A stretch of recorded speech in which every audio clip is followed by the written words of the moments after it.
what are the key issues that are actually, that we have right now that will be very significant for any government?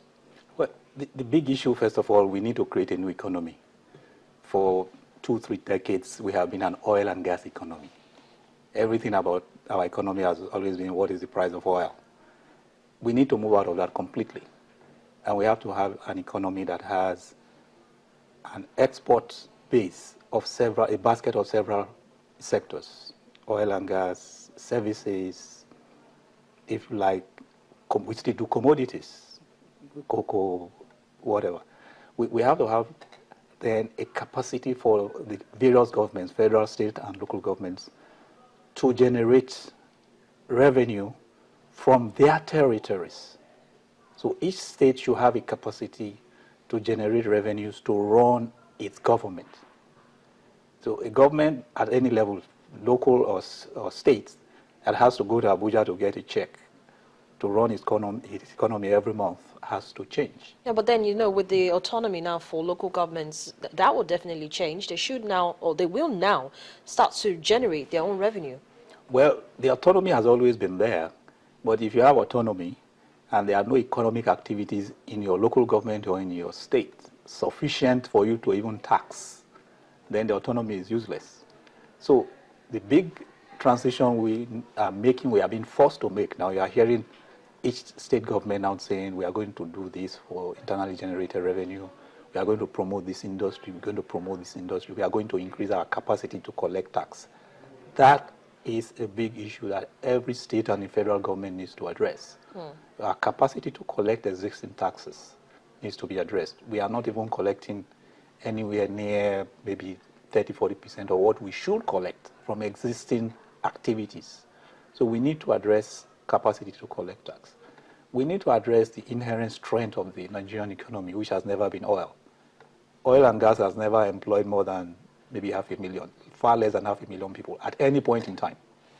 So the inherent strength of the economy in agriculture, in raw materials, in other sectors, solid minerals, in our sheer human ingenuity.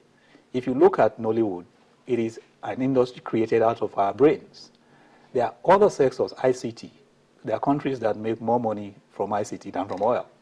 And we have the brains, we have the enterprise. Nigerians are very enterprising. And we have the numbers too. We have the numbers. So those are the big things.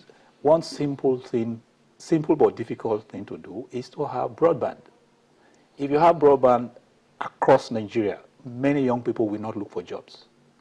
A lot of young people can sustain themselves if they have cheap, very, very reliable broadband. They will keep themselves employed just because they can get broadband and work.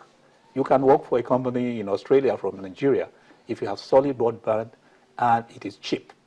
For you to get broadband in Nigeria that is really good, you have to pay a lot of money, very expensive.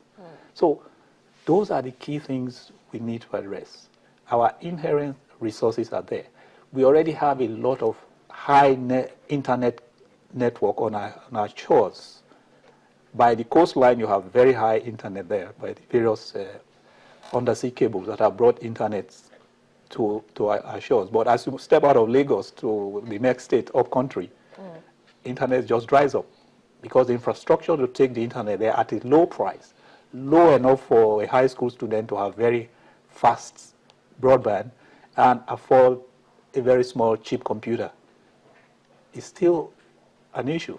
So if we can address those key things, then the economy will develop itself. The capacity to express itself will be seen.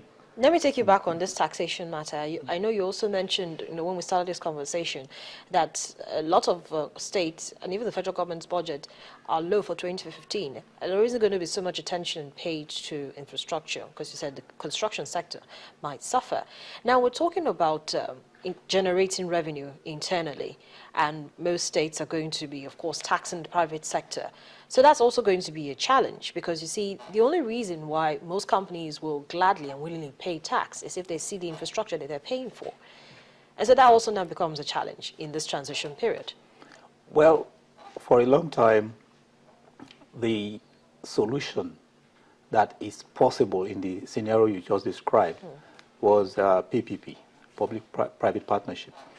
But we find that in some states, there was a big reluctance to do it, either because they didn't trust the partners that were coming in, or the local politicians still wanted to issue government contracts and collect their personal interest in those contracts.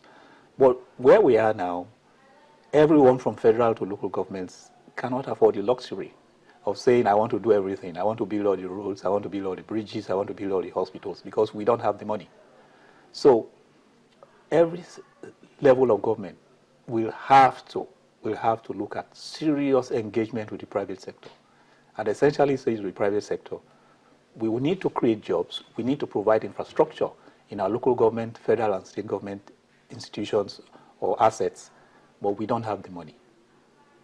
And we have to have a much more open engagement where government sees private investors in a PPP arrangement as an investor and not a contractor. Because one of the reasons you have problems with PPP is that government comes into the PPP table with a contractor mentality and treats the private sector participant as if he's coming for a contract and creating all kinds of conditions. Whereas the private sector partner is coming with his own money. And in most cases, he's coming with the money of many investors. He's not coming with just his own money. He's coming with funds he has collated from many investors. And those investors are business people who are looking for profit, who are looking for a disciplined, well-packaged project that is bankable and that will generate income. So if governments at those levels now realize that this is the only way we can develop our infrastructure, they are going to take PPP much more seriously, and they are going to fast-track the process. The decision-making process for most PPPs runs into years. So which means, what you've just said now, states, local governments can't expect to, see an increase in internally generated revenue, at least from the tax area, because, the infrastructure that most of these operators need to do their business isn't really there. Power, for instance, road, and the rest of it. So what other aspects should the states and the local governments, even the federal government, begin to focus more on to ensure that they generate revenue internally? There are two elements to the tax revenue.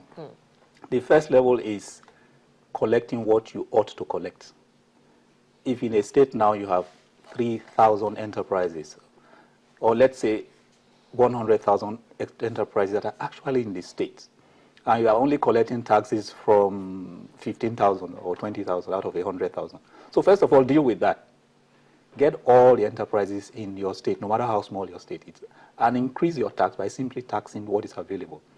Then you go to the next level of increasing the economic activity in the states in order to increase your tax. That's where what you are now addressing. Like the Lagos State example now. Exactly. So you now move to the next level of this additional infrastructure. Every infrastructure challenge is a business opportunity. If you don't have good roads, it's a business opportunity to get companies that know how to build and manage roads and say, let us have a joint venture. You build the road, you manage it. Let's agree on terms that are seen to be fair to everyone. So the toll rates you charge on those roads will be fair. The period for recovering of your investment will be seen to be fair. Now, those issues can be addressed if both parties are willing to do a very fair transaction. But where the government wants to have the lion's share and the investor who is bringing the money will suffer, then investors will say, sorry, I'm not going to do it. Or where the investors are trying to be too smart and they don't want the government to get anything from a PPP transaction, the government will say, sorry, we won't do it. So we need a situation where private sector investors and government will want to be fair with one another, be transparent, and ensure that these projects take off.